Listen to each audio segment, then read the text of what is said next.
think the third Yoga Sutra is my favorite. It's so beautiful and so simple. I love that it's basically a conversation. So the Vedas are where we first learn about yoga. And in the Vedas, it was much more like priest vibes. So there was, someone who gave the sermon, an entire community that would chant back and forth, a little more ritualistic, set in these patterns. Then we moved to the Upanishads.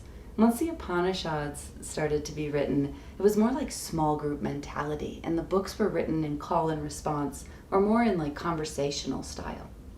Same with Patanjali's Yoga Sutras. So it's like, at first he invited everyone, or she. We can talk about Patanjali another day. Welcome, you are invited to the present moment. Let us revere the practice of yoga and the gifts that it will promise to unfold. Sutra 1.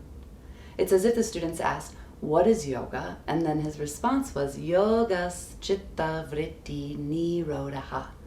Yoga is the quieting of the constant storms and fluctuations of the mind, resting in the stillness of pure conscious awareness. The students needed to learn more, or many did. They said, okay, why would we rest in the stillness of pure consciousness? And Patanjali said, ta-da!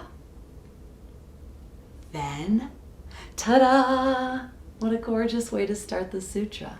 Then, drashtahu, ta-da, drashtahu. Drashtahu, we know the word darshan and drishti are very similar to the word drashtahu. And yoga is actually all about seeing. Seeing with a different perspective than what you have right now. Seeing not from a subjective perspective of the ego, filtered through all of your experiences and opinions, but seen with an elevated and objective perspective. Seeing without being attached to your preferences and your beliefs. Drashtahu means the seer. So when you close your eyes and practice the act of looking, you are connecting with the seer, not the doer. We'll continue with that as we move forward. Tada drashtahu svarupe.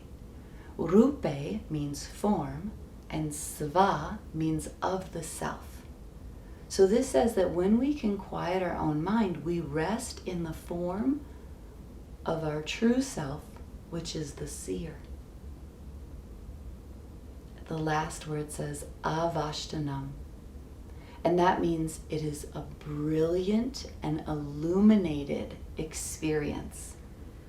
It's a filter with all those glittery glows. It's really not. It's filterless.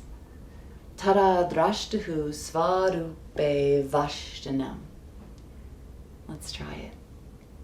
Close your eyes. Take a full exhale.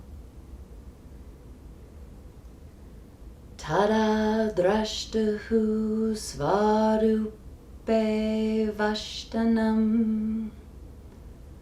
Tada drashtahu svarupe vashtanam. Tada drashtahu svarupe vashtanam.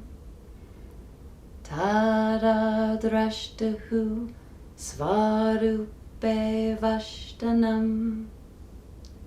With the harmonium, with a little bhava, a little love, a little vibe. Tada drashtahu svarupe vashtanam. Tada drashtahu svarupe vashtanam.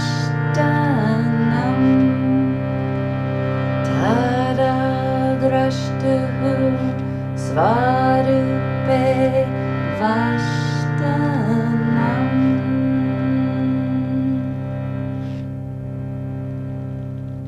When the mind is quiet, we can rest in the seer, which is our true form.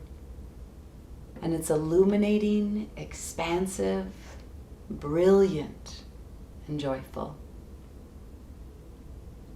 Open your eyes. I hope you can feel into the seer many times today. Why don't we do one more Yoga Sutra? The fourth sutra.